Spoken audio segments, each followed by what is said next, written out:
I thought I'd just jump in straight with a question about sort of what inspired you to go down this career path in the first place.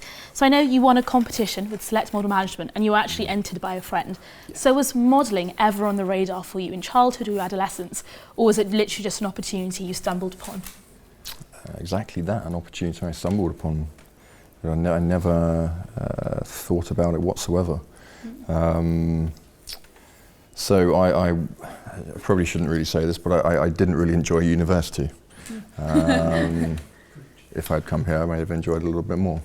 But no, I wasn't particularly enjoying it. And the mad thing is, I think I was a module or 2 modules or something away from getting my honours, and I literally had just had enough. And this opportunity sort of came around, and I said, look, I'll defer and I'll come back and do the other modules. And that was 16 years ago, so I don't think I'm probably gonna go back. And yeah, it sort of came about, and started travelling a bit like with the industry, and sort of saw the potential of it, I suppose, and what I wanted to achieve with it, and thought, okay, it's been an adventure. 21, nearly 22, and knew nothing about it, and it was a complete adventure. I knew nothing about the industry, so went from there, and here we are. You mentioned, I know earlier tonight, about how you sort of set a goal for yourself to be on par with female supermodels and kind of jump on the bandwagon of being a brand, not only a model, but you're an entrepreneur, you're actually very much like an individual in industry, whereas before, models didn't really have that sort of status. No. Was that something that you sort of established early on, so when you just started at 21, or was that something that you saw a few years into the industry? It was something I questioned at first. I was questioning why I was getting paid so much less than the women, I think, more than anything. Yeah. And I couldn't understand why the female supermodels had this brand, had all the names, had the fame and the acclaim and the fees. And after, it was very sort of, my first 5 years were very observational. I got to work with some incredible photographers, but some incredible models. But after sort of 5 years, I wasn't at a stage. I didn't want to carry on doing what I was doing. I was doing a lot of commercial catalogue work, and they were earning decent money, but not where I wanted to be. And Tandy Anderson, the owner of my agency, who I'm still with today, she's still my management, she says to me, where do you want to be? And I said, I want to do something within the industry. I want to be in an iconic commercial. I would, kind of like the Levi's guys at the time were kind of where I wanted to be. And we put a plan together to get us there, really, and that was the start of sort of that 2004, 2005, so I've been in the industry about 4 or 5 years. Light blue came along, and I really sort of bucked the trend, and people sort of think I sort of bucked the trend of this sort of androgynous skinny guy.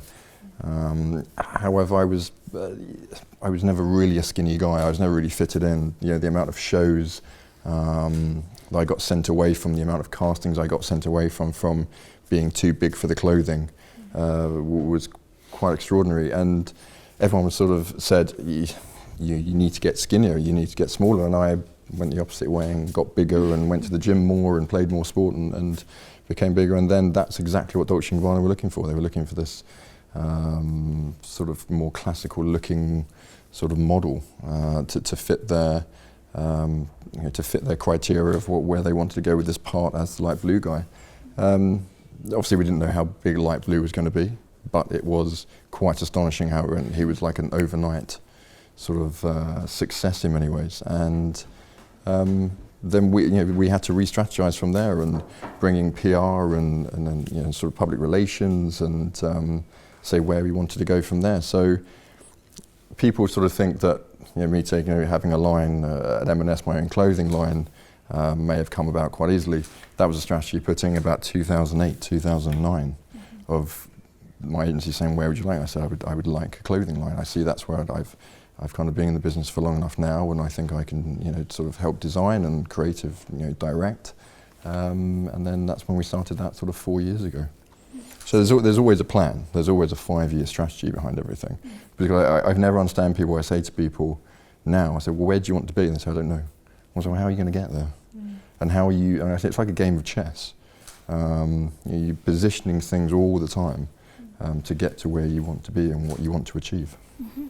So then, having achieved that clothing line with M&S, for you, what was the difference between working with a retailer fashion house for like Dolce and Gabbana and then a more accessible retailer like M&S? For you, was there one experience that you preferred, or were they completely different? Because one, like M&S for example, you had far more autonomy in what you were doing. Yeah, Dolce and Gabbana was less stressful. Oh really? Yes, being on a boat, surrounded by sort of a photographer and beautiful supermodels was not a bad day at the office. It was okay. Whereas having your own sort of clothing line, you have questions to answer. I have to worry about the numbers and whether things are selling and if things are going right, why are they going right? If they're going wrong, then how to remedy that. So it is completely different. I learned a lot from Dolce & Gabbana. I learned a lot from Mario Testino on how to run a shoot. Other things that people don't understand is that I am the creative director from all the shoots now. I come up with all the ideas, not from, I have the Aspen range. I've got my own luggage range that's come out with Aspen of London. From that to sort of Breitling, which I'm directing, and all the M&S stuff I'm creative directing.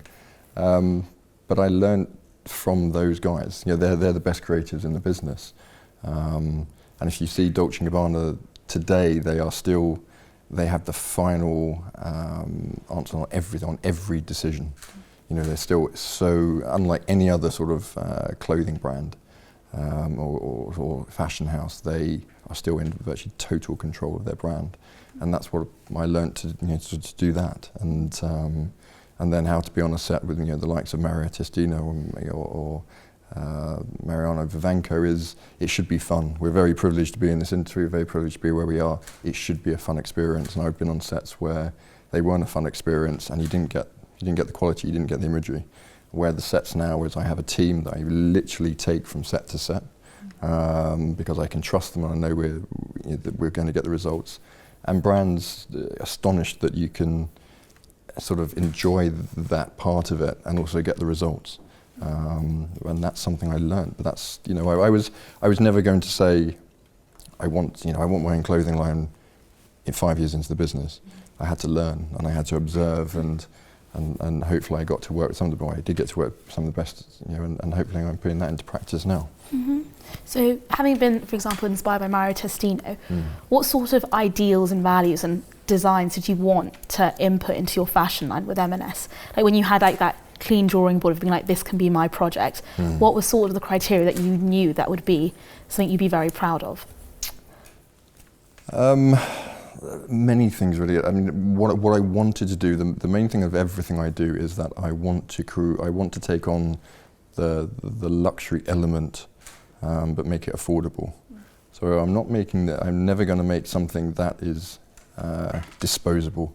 One of my pet hates in fashion is disposable fashion. I think we have to really have a close look at the way we are shopping and look more at sustainability. So everything I wanted to build and everything I wanted to design were things that were going to last. It was all about the quality. And then it was, the quality was kind of like the first thing. Then it was, the design, the comfort value. I can't tell you how many people I had wearing my underwear prototypes and me asking men about their comfort values of their underwear, down to sort of like the packaging and everything else. So that's what I wanted to achieve, and that's what we have. And year on year, we've increased by 19% this year, 18% the year before, and subsequent about 18% the year before that. So it's a business in 4 years that we are now, I think, sort of making or profitting about 22, 23 million. So it's done pretty okay. Mm-hmm. And kind of from M&S, would you ever want to create your own fashion line that's not sort of in collaboration with a retailer, that's purely David Gandy's line? That would be the dream. Yeah. Of course, when you do a collaboration, you have access to all the stores, all the retail outlets, the websites, the sales, the teams. So it's a much easier process. Of course, do you have as much control as you want? Probably not. However, to have the resource of one of the biggest retailers in the UK, if not the biggest retailer, you can't beat that in some way. So yes, you're never going to earn as much, sort of own as much as a company as you want and have to say, but there are things that sort of weigh in against that. So there's pros and cons, of course. You need a hell of a lot of investment as well to start your own clothing line. People don't quite realise. I've known people that have gone through millions trying to get their products or clothing lines or anything started by themselves and have failed. So it's a risky business. Mm-hmm. And sort of with then having your own fashion house also then comes a responsibility of it being your name kind of on the plate. So kind of in that vein, there has been an increasing politicisation of the fashion industry. For example, Alexander Wang, "We are all feminist" t-shirts. Do you think that fashion houses have a duty now in like today's political climate to perpetuate certain political values, or do you think fashion should always remain apolitical? It should always remain an art form that isn't contaminated with what? Good question. A difficult one to answer. We live in a democracy. We have free speech. That's something that people would absolutely die for in other parts of the world.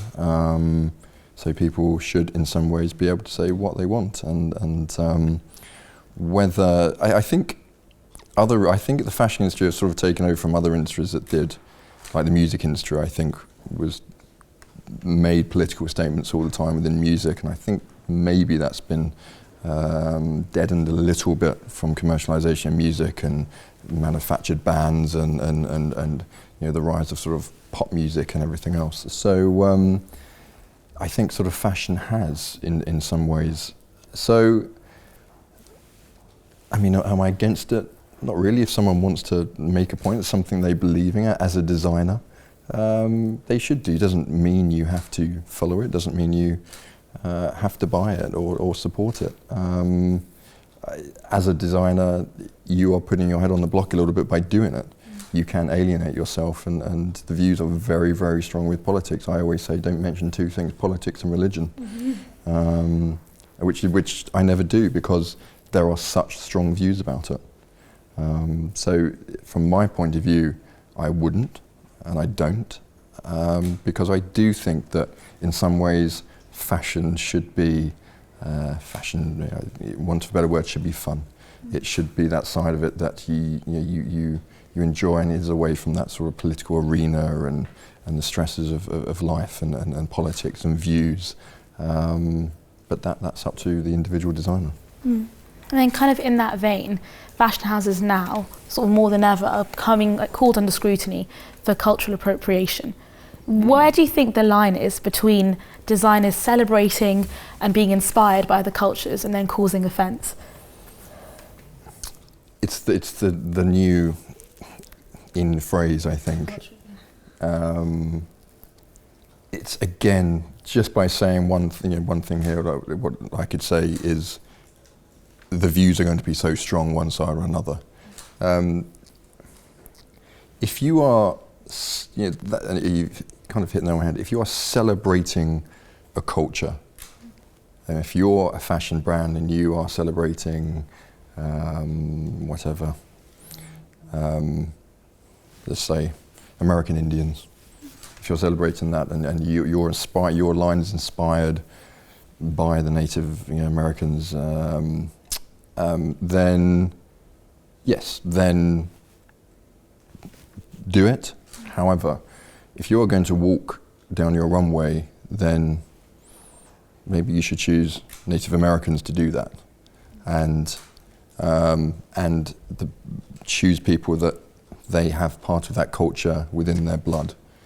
If you are trying to, I suppose, exploit a culture for your benefit, with people not in that culture, then I think there's going to be questions being asked.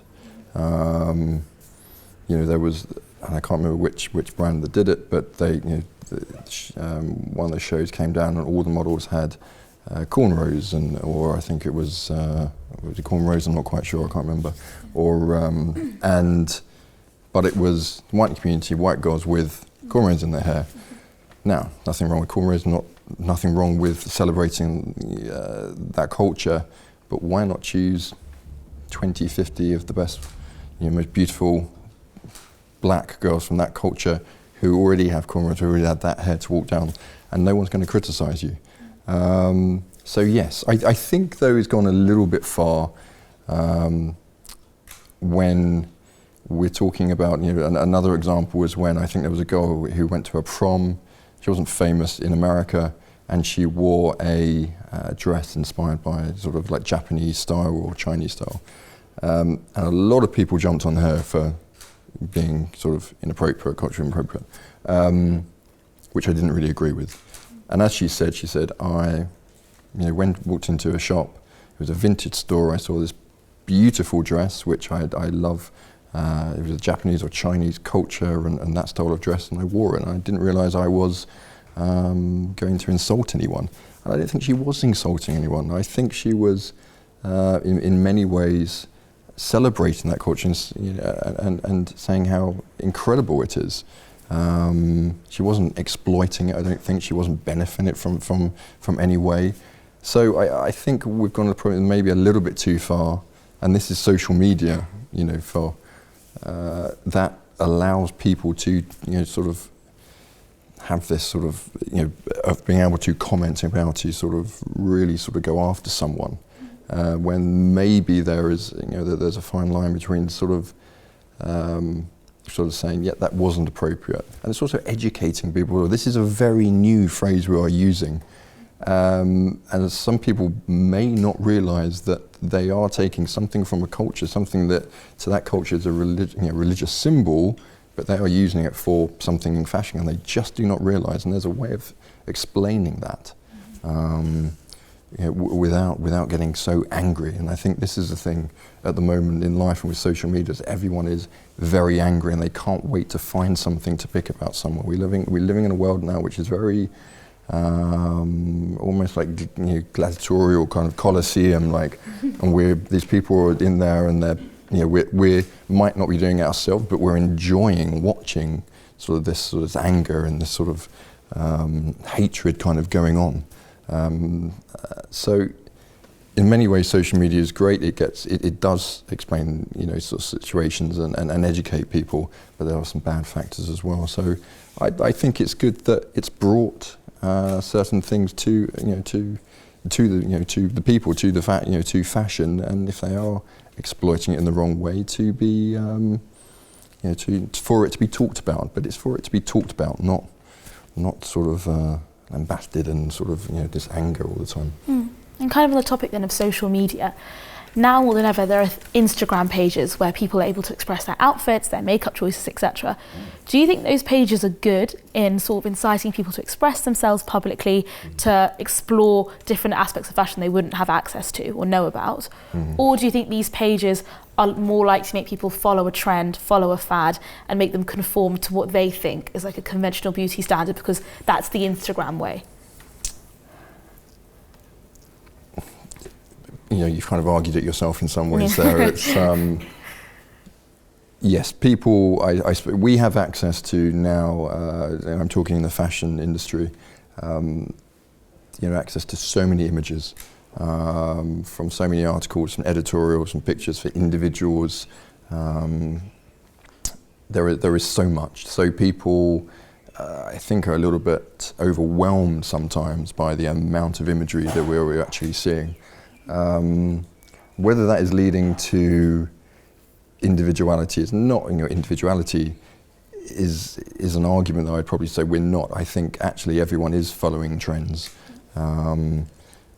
because of the accessibility of media, of following celebrities, of following them every day.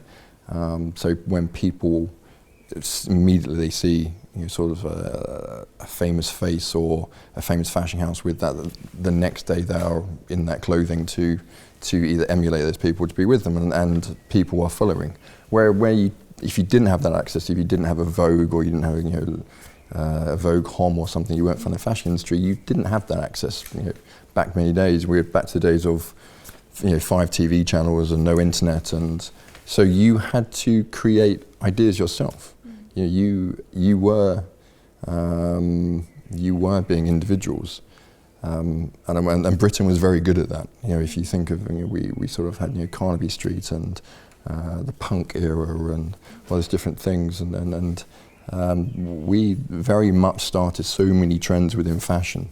And I think maybe social media is taking that a little bit away, although it has helped younger brands and smaller brands get the recognition now, where it was the bigger brands that could afford to advertise. It was only the bigger brands that could afford the TV commercials, the advertising in Vogue, the editorials in Vogue. But now people have access to so much, so many great small brands. So it's opened up the world of the fashion industry in many, many ways. And that's why you're seeing a lot of brands suffering, because there are these smaller brands and coming to the forefront. Okay, I think one more question for me before I open it out to the audience. So I know earlier today you actually said you don't really like having your photograph taken, and almost modelling was a vehicle for you to find out what you really were passionate about and what you really wanted to do. So for you, what would be your next 5-year plan? Where do you see yourself in 5 years' time, and what are you aiming for? I never tell people my 5-year plan, just in case I don't get there. And then people don't know I failed. I just think it's all part of the plan. So no, I mean, I have kind of fallen in many different elements. I've diversified quite a lot from having my own ranges of luggage and loungewear, and I've got suiting coming out this year, to directing films for Breitling. I love the creative direction side of what I'm doing, especially when I don't have to be in it. Sometimes I'm creating stuff, but brands still want me to be behind the camera as well, which is kind of a very kind of difficult thing to do. In over the sort of next 5 years, you'll definitely see less of me in front of the camera, and more of me hopefully being sort of creative director and giving the opportunity to young models, really. Like I was given the opportunity to buy Dolce and Gabbana and other brands and other photographers who brought me on, and gave me those opportunities. I would like to do that for male models and other brands. And I mentor a couple of people. There's a young chef that I've been mentoring for the last couple of years who has just done very well, and he's sort of just become, just being on Saturday Kitchen, and he's become the Blue Peter chef. So I'm hopefully, things I've learned, and believe me, I've got many, many things wrong, but that's how you learn. Hopefully I can give that wisdom, if you will. It's not that wisdom, but some of that advice to the younger generation. That's what I would like. Amazing, thank you so much. And now I open out to questions from the floor. So if you wait for the microphone to be passed to you, and if you stand up to your questions. So yeah, the member in the aisle in the shed. Hello, David. Big fan. Hi, sir. 2 questions. Number one, you've spoken a lot about your company, social media, but talk about your own style. What would be some of the key pieces in your own wardrobe? What would be number one? And number 2, sustainable clothing and making things that last. Does that also mean going up price-wise? Does that mean going to Savile for a £2,000 suit? Or can you still go off the peg? I'll answer the first one. I'll answer the second one first, because I don't really want to talk about my style. Sustainable clothing. We did something M&S this year. Last season, we had 5 suits with 80% recycled wool. The wool was from the shopping campaign we have with Oxfam. So no, we're not talking about. There are many different forms of sustainability. That is what we're doing there, but that was just one form of it. You are talking, when I talk about sort of sustainability and other forms, yes. Edward Green, for example, his shoes will, people bring his shoes in, and they've had them for 20 years and they renew them. Now, less animals are being killed for that process, obviously less leather, less calf leather, whatever you want to use. So, yeah, that's sustainability. Another level of sustainability is recycling wool within M&S. Is it more expensive? No, not really. What we're bringing in this year is the fact that you will be able to, with your wool suits in M&S, some of them you will be able to know which farm that came from in the Commonwealth. So not only will you know, but some of it will be recycled wool, but if it's a brand new suit, you will know where that's from, and you can check about that farm, how the animals have been raised, how they're bred and everything else. So there are I think the myth about sustainability is that we have to have suits that are made from milk bottles or old tires or something like that. But it's a quite wide spectrum of what sustainability means. And during Fashion Week, which we have in a couple of weeks, Men's Fashion Week, I'm doing a lot of things on sustainability and talking to Edward Green and M&S and all these different brands about what it means to them, because it doesn't just mean weight. It's not one item that we're talking about.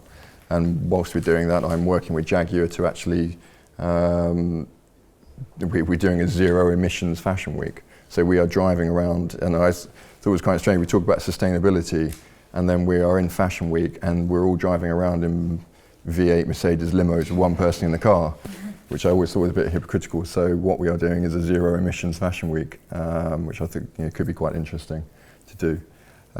My style, God, I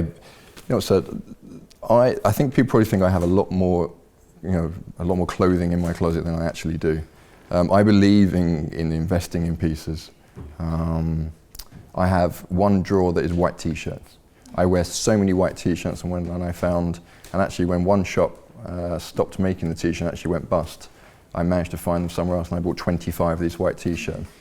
And it is literally like that. I spoke to Tom Ford once, and I was sitting there at dinner, and I said, "What is your wardrobe? How do you style yourself?" And he said, "David, I go through a stage where I like one suit, and I have 5 of them, and I would change my shirt and I'll change a tie, but literally I will wear that for months on end." And I kind of thought, thank goodness that someone else does the same as me. I will be in the same suit. I will be in the same suit tomorrow, but I will take the waistcoat off, or the next day I'll be wearing the trousers, but I'll be wearing it with a t-shirt with a leather jacket. So what I've always tried to explain, especially to men, is investment pieces. You don't have to spend that much money, but when you can use one piece for many you can diversify that piece and use it for many different sort of things. It's a lot easier. So you don't have to go out and buy so many different pieces. Saying that, I do have a lot of suits. I mean, I am quite, but this is one of my greatest loves is tailoring, and that's why I'm finally bringing out my first 2 suits and a couple of overcoats out this year. And that's my big one I've been waiting for a long, long time. Loungewear, underwear, it's great, and we sell so much of it, and it's done very, very well. However, my suits were the first thing, was something I've been working on for a while, but that's taking a long, long time for me to learn about tailoring and learn about, sort of shoulders and unstructured and unstructuring, clothing, and the cost of how much, things cost to make. It's a funny thing if you have an unstructured jacket, which means you don't have a lining, it's very soft. It's more expensive than having something with lining and padding and everything else. Trying to explain this to a customer that you have to pay more for less clothing is very, very difficult. It's something we've got to get across. But my own styling style is very utilitarian. I would give you good examples of sort of Paul Newman, Steve McQueen, James Dean, as we look upon these as style icons, style icons to this day. However, they were never style icons. They never went out to be style icons. They didn't have stylists. They were such utilitarian wearers of clothing. They wore what was necessary for them to be racing cars on bikes, and that was Barber jackets, bell staffs, sort of Persil sunglasses, t-shirts, and that's pretty much where I've sort of gone with it. And if you look at other people, Giorgio Armani, if you look at Giorgio Armani, I'll guarantee he'll virtually be in a black t-shirt and black trousers. So we're all trying to set these trends and everything else, but if you actually look at some of those stylish people, they're very simple with what they wear. Thank you. If you go to them in a black t-shirt. Hi. Ronan black Keating. t-shirts, exactly what I'm saying. I have 3 pairs of trousers, and that's wore my crazy ones today. Ronan Keating says hello. I just talked to him. Oh, really? Yeah. My question was, going off of your last answer, what would your advice be to young models? To younger models? It's very difficult for me to give advice to younger models nowadays. It's a completely different industry to the one I came into 16 years ago.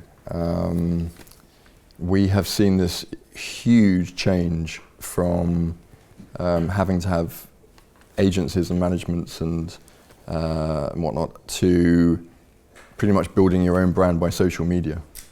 And this is really what brands want now. They're looking at a reach. They're not so concerned about whether the model fits their criteria in the brand, whether it fits their art direction. It's what is their reach already. It's free reach, it's free marketing, it's for them at the end of the day. This is why you're seeing so many names associated, so famous names associated with brands, is because they already come with a reach on social media of millions and millions of people. There are some models out there that are still, without sort of that social media, that will still make it. But it's very difficult to me to say how to do it. And I get sort of messages daily on social media, please tell us how you achieved what you did. Well, I also achieved over 16 years, which is kind of hard to say exactly, sort of give you sort of 5 or 10 points of how to do it. I think I can tell you how I approached it, and that was sort of, it's more important about what you say no to than what you say yes to. So everything I was aware of was, how is that going to affect my brand? How is that going to look? I am sort of to the point of pedantically wrong about every picture I'm in, what I'm wearing. And I see models going into shoots and they are told what to wear, what to do with their hair, and they are literally put into a corner and told exactly what to do. And I would never do that. I've walked out of shoots when I didn't agree with it. I wouldn't wear some of the clothing that they put on me because I was so conscious of the image. And those images now, they don't disappear into a magazine. They are there on life online. So, and also it was just about, does that brand align with you that you're working with? That's another hugely important sort of factor. So yeah, I could talk about it for a long time, but that's basically the point now. However, if I was giving advice, I would have to say, you need a profile, you need social media numbers. And that's why you see this desperation now of people in social media of trying to get these numbers, trying to create something that people will look at so that they can get numbers. I mean, I was reading about an article the other day where some people now are trolling themselves. Now this sounds very strange, and I had to read it because I was quite intrigued, but actually there was a guy who realised that when people get abused online, some famous people get abused, then they actually gain followers because lots of people back them up and lots of people start reading the abuse. So he had a line, he started a fake account, he abused himself so other people would follow. It's bewildering what people would do, but that's the world we live in, sadly. And but I think this will turn around. Everything in fashion turns around. We're talking about the side when I went into the industry, it was all about sort of like the skinny androgynous guy, and then for a while I was in it. It went back to sort of like the classical good-looking guy, the more muscular guy. That has now changed again to the skinny androgynous guy. And a very sort of younger age group as well. If you look at all the campaigns and look at the age of people, and they're very, very young, because it is appealing to the younger age who are on social media. That will change again though, and this is almost like the beauty of fashion. That's why I always say don't chuck anything out, because fashion comes around and it will be in style again one day. You just have to wait for that time to come around. Yes, and then in a t-shirt. Hi, thank you for coming. Music and fashion are constantly intertwined in our society and in many others. What type of music are you into? You're definitely right about that. It's it is intertwined. My music choice, dear me. I was brought up on Motown and soul. My mother loved Motown, she loved soul. And she would make these mixtapes, and from everywhere, from driving to my grandparents up in London, we lived in Essex, and to family holidays would be my mum's mixtapes of just every Motown song and every soul song. And I know the words to virtually everything, so that's what I brought up on that, and that's almost my happy place. So everything from kind of like Otis Redding, Sam and Dave, all those sort of things I absolutely love. So that's it's all virtually old school. I can't say I listen to huge amounts like new stuff. However, if you went through my my playlist. My girlfriend, when I started dating a couple of years ago, she went through and it would literally go from Sam and Dave to Jay-Z to Hall & Oates to classical music to the English Patient soundtrack to that kind of thing. It's very, very diverse sort of group of music in some ways, but I think that's good, and I think that's music to me sells. That's one of my biggest things. People say that sex sells. To me, music sells. One of my most important things, and I spent hours and hours going on commercials and adverts that I'm producing or editing to find that right music. Because I remember commercials when I was young, the music that was on that. And I don't think people really understand, sort of still to this day, the power of a good song in advertising. But yeah, if that answers your question. Thank you. Yes, the member in the black t-shirt. So many black t-shirts. So you mentioned that when you started out, you basically set up a plan to achieve what you wanted. So given that this is now in the past, what exactly was that plan and how did it sort of evolve over time, if it did? The plan first started, it wasn't a plan immediately. I was I observed the industry for quite a while. And then the plan was with my agency I said where I wanted to be. And Tanya Jansen said, where do you want to be? And I said, I want to create something that's lasting. I want to be on an iconic advert. I wanted to work with the best creatives. And I didn't care about money at that stage. I just wanted to create something that was lasting, something that was deemed to me to be sometimes something iconic. And that's why we got rid of all our commercial clients. And I lived off of literally nothing. We got rid of every client, because if you're doing commercial work and you're doing catalogue, you can't really do editorial work and be seen as kind of serious within the fashion industry. So I had to get rid of all this work, get rid of all the clients, and I went back to doing sort of editorials, which I'd never really done anyway, covers of magazines, that sort of element. We then got Light Blue, Dolce and Gabbana Light Blue, which obviously was an incredible stepping stone, and I wouldn't be sitting here today without it. And then we had to re-strategize after that, and then I could sort of plan again, and we decided how we would achieve to have a name that was as well known within the fashion industry, but also without it, among the so outside of the fashion industry as well, and to really sort of rival, the female sort of supermodels. And I did that for one reason: is that is how you were going to get the fees. Is that the female models were being paid so much more than us, because they brought so much more to a campaign. Like I'm talking about reach now in social media, it brings so much to a campaign. Back then, if you had a name, if you created a campaign and you had a name associated with it, then of course instantly people would be attracted to that and to look at it. So it's kind of like the early days of having reach in many ways. And then, so that's how we did that, and we brought in public relations and PRs, and the teams got bigger and we expanded, and then the next plan was after that, and it was, what do you want to do after that? I was always said I would love my own clothing line to start off with, and during many years I got offered to do underwear and t-shirts with other brands, but I always said as well that I want to do it with a British brand, which is harder and harder to do because there's not that many true British brands anymore. So that's why I worked with M&S, and I've always tried to work with British brands.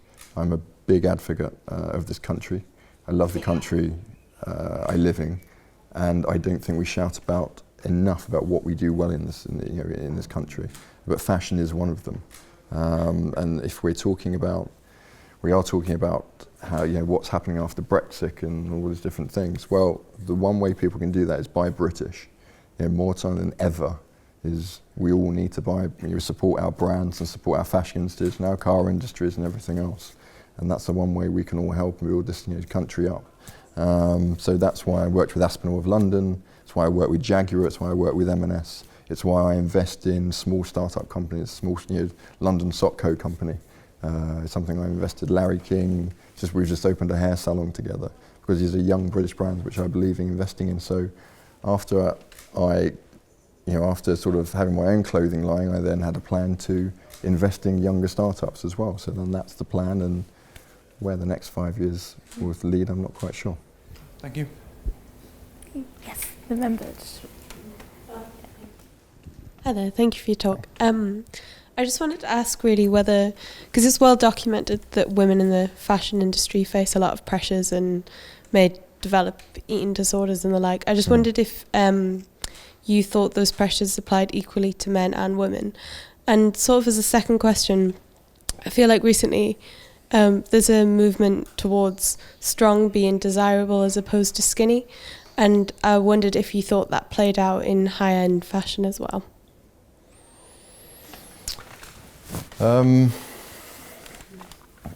There's pressures. Yes, there are. I don't think there are as much on men. I think it's getting worse, but I never felt any pressure. But I was probably quite headstrong. And I was also 21, nearly 22 coming into the industry. So I have recently said people come to the industry at 16, I think it's very young. It's younger than that, sometimes 15, 16. And you're chaperoned until I think 16 or 18. I think it's 16, which means you go to castings and you can go anywhere on your own at 16. I think it should be 21. People think that's kind of mad, but I do think it's within the fashion industry.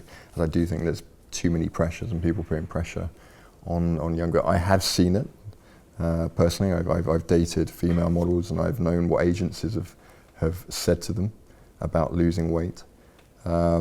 We have to look at brands who make the clothing they do, the sizings they do, and requiring models to be a certain size to fit that clothing. However, guys, I don't think there is as much pressure in the fashion industry as women.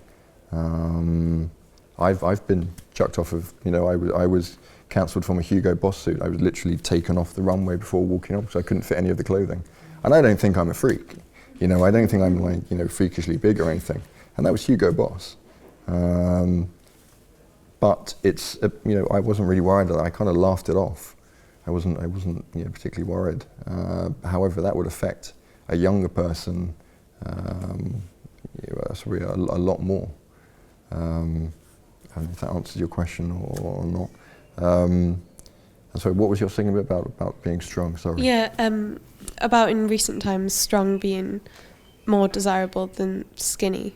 The pursuit of like strength and gaining muscles, like the big bum, as opposed to fairly skinny. The kind of supermodel look you maybe associate with like the 90s perhaps. Yeah. And whether, I suppose I've answered my question there, but whether you sense there's been a change in high-end fashion. It depends on the brand. It depends on the certain show. I have to say I don't think there's been enough change. I think hopefully that will change. That way. I think there's going to be a bit of a big change in the fashion industry, and I hope there is. And I think that's with everything that's sort of been coming out. I think that's going to affect the fashion industry a little bit more, because I don't think people realise how vulnerable models have been over many, many years. And that's a lot to do with designers and brands and agencies not protecting them. So no, I still don't think there is that element of the slightly more curvaceous, the slightly stronger look. But I think it will change. I think it's actually turned again. As I said, I came into the industry when it was about the Dior guy, about the Androgynous guy. But if you look at the Burberry campaign for men, if you look at the show, they're very young, skinny boys walking down the runway again. That's whether that appeals. It will appeal to some people. It won't appeal to others. It personally doesn't appeal to me.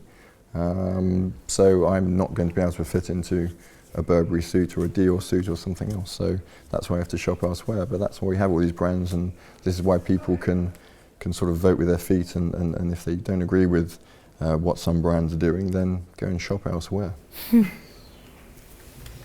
Thank you. Yes, the member in the checked shirt. Kind of in that vein, I was wondering what steps do you take to maintain your physical appearance? I eat a lot more than people think of. The first thing that people presume, and we all enjoy pigeonholing anyone really, is that people go for lunch and they go, "Oh, you're not going to eat much though, are you?" I'm a 15 stone guy. I eat a lot, but I work out a lot as well. I take my dog for probably about 7K a day walks. I will be at the gym. I won't be home tonight, probably, unfortunately, to get home, but I will always find time in the day to go to the gym, and that's basically it. I think we're trying to complicate how to maintain body image, and people think it's a lot trickier than it actually is. It's a lot to do with not eating processed foods, which I've said for years. I don't know why the government have taken so long to realise that processed meats are absolute crap for your body, but they are, and so is processed food. So I'm not saying you have to eat organically or healthy, but eat healthier, and it's kind of mathematics. I just kind of put less in there and then get more time down the gym, really. That is basically it. It's not that tricky, but we are always looking for this sort of magic pill or magic exercise routine that will get us fit, and that's my philosophy really is. I also, it sounds very strange, I walk a lot. Like, we're living in a world now where we can't even seem to go to the corner shop to buy something. We get it on Amazon. We can't even be bothered to go and go and get down a black cab in London. You get an Uber outside your house. Where I have always walked everywhere, and I love exploring, love knowing where I am. So, and people don't realise that just walking is great exercise, but we are sort of the simplest things we are missing at the end of the day now, and it is very, very simple. Thank you. Yeah, and then just directly in front. Hi. I'd just like to ask, from your viewpoint, really, how you've seen things change over, this time period. Did you say you grew up in an era where it was, which I did really, which is, there's just 4 channels and a video recorder. There's no such thing as the internet. The good old days. Yeah. Things have moved on, haven't they? I'm just wondering how you see, how the masculine viewpoints change, really. At one time it would have been seen as not the thing to do to put moisturiser on. Just how things have evolved, or if you see it as an evolution, really, I suppose. It has changed a lot. I started to be an ambassador for Men's Fashion Week. We are in our 11th or 12th season now, and the growth of fashion, of men's fashion, has gone up by billions. People don't realise how many billions the fashion industry is worth. I think the men's alone is worth something like 20 billion, 25 billion, something around those to this country. So I think social media has brought an element. Firstly, men and women shop in very different ways. Firstly, men don't want to shop. If you can make it simple for men, and if you can sit on a sofa watching the television whilst doing a bit of shopping, absolutely perfect. And that's why you've probably seen the growth of it, because it's made it a much more less static experience without having to go shopping, without having to go through that horrible process, and you can actually buy online and it's delivered to your door. So from a men's point of view, as a creative director of having its own lines, I sell a lot online, and we can reach men very, very easily, where before it would have been down to TV commercials, magazines, and we would have been hoping that they picked up that magazine or that paper or watching that television programs to see that advert, when now we can target individuals. And I know that sounds quite horrible that we are targeting individuals, but that's how now analysts can. We know when pretty much every one of you will probably be online and what you'll be doing at that point. So we know at a certain point that people are going to be bored at 8 o'clock in the morning on the train to work. So if we can sort of target you at that point, we know we might make a sale.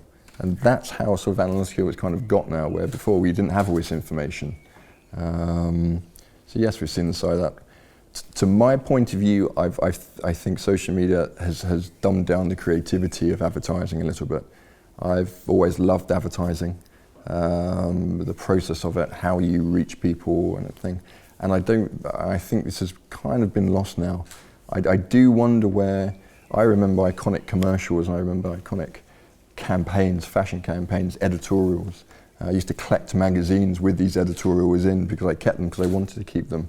We're not doing that anymore because we have this influx of imagery from from everywhere. We're watching the television whilst being on our laptops, whilst looking at our mobile phones. And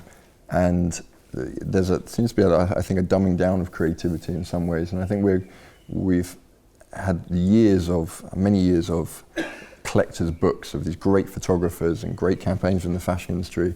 And I do wonder whether we'll have those books in 10 years' time of what this era will give us, because it's all been on digital, it's all been on social, and it's been for, a lot of brands now aren't even advertising, they're not even putting anything in, they are just putting their clothes on influencers or influential people who are taking a selfie or putting it on their website because they have reached, that's how they're selling clothes. So again, with social media, with many things, there are pros and cons to it, really. Just another quick point. Are you thinking of going into direct? I mean, Tom Ford with Nocturnal Animals, of course, and you mentioned Tom Ford earlier. Yeah. Or possibly moving on to your own brand, really, as Tom Ford has done, as Armani has done, as you mentioned again earlier. Yeah, I mean, I'm enjoying the collaboration process at the moment because I'm still learning. I'm learning about creative directing, about designing, about clothing. I didn't want to ever presume that I could call myself a designer and have my own brand. So that's why I'm learning with M&S and Aspen and advising a few other brands as well. It, of course, would be the dream in many ways to have my own brand. It costs a hell of a lot of money to start your own brand. There's a lot of pressures on it. Where if I can work with M&S, one of the biggest UK retailers, and I have resources of their digital teams, their designing teams, their retail outlets, their website, it's already there. So, of course, I would one day like to have my own brand, but at the moment, as I said, I'm still learning. Directing wise, I'm fully into directing. I've got 3 films coming out with 3 short videos coming out with Breitling to celebrate the 100-year anniversary of the RAF. And I have to say I do absolutely love that. So whether I would give myself a film at the moment, I'm not quite sure if I'm that level. And of course, one of my biggest things is getting over the cliche of being a male model. That's one of the things to even get into a room, to even be put up, for amongst other directors. People are, I've heard that people go, what, the model? Why would we have him directing a film? Again, it's that pigeonholing, and something that I've always had to try and step over all the time, and prove myself constantly. And it's been a constant battle of that, really, of always trying to prove that I can do other things and not just stand in front of a camera in white, small Speedos. Yeah. And yeah, if we can go to the member in the black shirt with the white. Thank you. It's great to hear that the Fashion Week is going to be zero emissions, and because what we see a lot is fashion brands are talking about sustainability, but many of it is like a sustainability whitewashing. There are a few brands that have collected recycled clothes, but then you hear that they've burnt it, or they're not disposing of it, or their factories are polluting the environment around it. Mm-hmm. So what do you think should people look for if they want to contribute to sustainable brands? What are the kind of indicators, or what do you look for to when you're buying something to know if it's sustainable or if it's not just a whitewash of advertising on it? From a consumer, I think one of the biggest things that I have a bit of a problem with at the moment is disposable fashions. if you're buying T-shirts at £4 or £5, there is something suspicious that it is that cheap in many, many ways. Where has it been made? What is it made from? Who's made it? Are they being paid the right wages? Are the factories safe? Are the factory safe around the world? I think it was H&M that had a problem with their factories, which had a huge fire. This is one of the things I asked M&S before even working with them about their factories in Sri Lanka and in all these different sort of places, Turkey. And they reassured me, and I wasn't going to put my name to M&S and start working with them if I wasn't reassured. But M&S are one of the best. A lot of things that people don't know about M&S because they refuse to shout about it is the amount of charity work that M&S do. I have 5 charities that I'm ambassador for, and they support every single one of them, and they do not shout about it. And that's a sign of a great brand. Morally, they are very, very good, M&S, and that's another reason I wanted to work for them. But yes, disposable fashion, if you're wearing something for a month and then chucking it away wherever it's happening, that's not sustainable. However materials are made, cotton, wools, polyesters, all these different things, it takes huge amounts of water, huge amounts of resource, huge amounts of heat, huge amounts of manpower. That is again is not it's not sustainable. So just buying a quality item that is going to last you 2 years, I think you're contributing to sustainability. And I'm saying that because I'm trying to sell you all something. I'm trying to sell you my stuff. So by saying that, I'm actually probably losing money. But yes, I have to sort of put another sort of head on and think about the environment at the end of the day. And slowly, it has coming more into my head that sustainability is something in the fashion industry that we need to look at. And that, from the zero emissions to the recycled suits to knowing where that wool has come from is very important. However, brands don't make it very easy for you to be able to source this information. It's why we're very sort of adamant at M&S that we want to give this this information of where it's made and how it's made and how we are sort of very effective with sort of engrossing or inducting sort of sustainability within our clothing, because it's an important factor to us. Okay, unfortunately I think that's all we have time for today. You could all join me in giving Mr. David Gandy a huge thank you for such a great talk.